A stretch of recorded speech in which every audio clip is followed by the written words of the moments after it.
bidyong ito ay naglalahad ng mga impormasyon, mga kaalaman sa pagkukumpuni ng iba't ibang mga bagay katulad ng cellphone, TV, DVD, at iba pang electronic devices.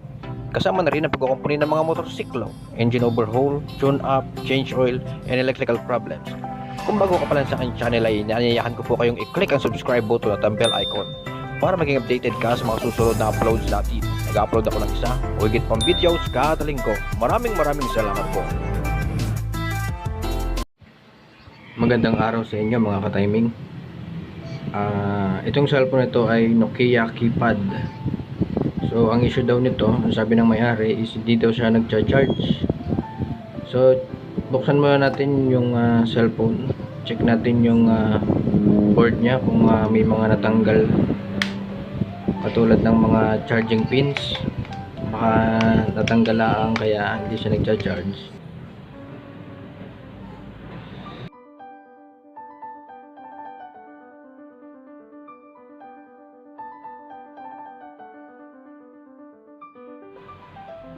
Ayan, so yung kung mapapansin nyo mga timing, tanggal yung kanyang charging ports.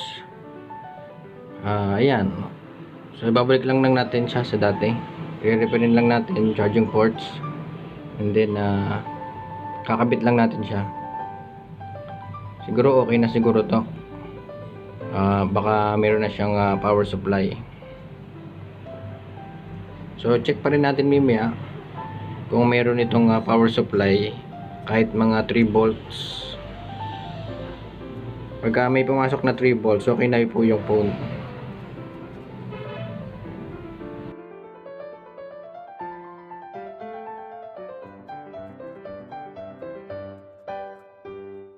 Alright mga ka-timing, check natin yung kanyang voltage rate.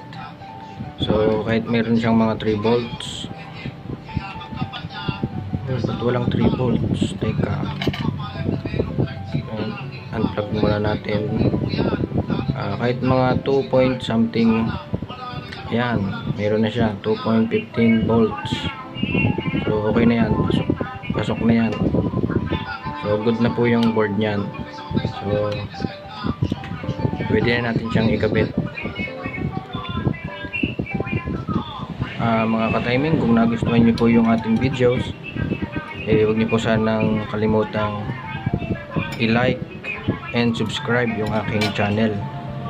Subukan nyo na rin pong mag-comment kung magustuhan nyo yung video ito. Yun lamang po at maraming salamat po.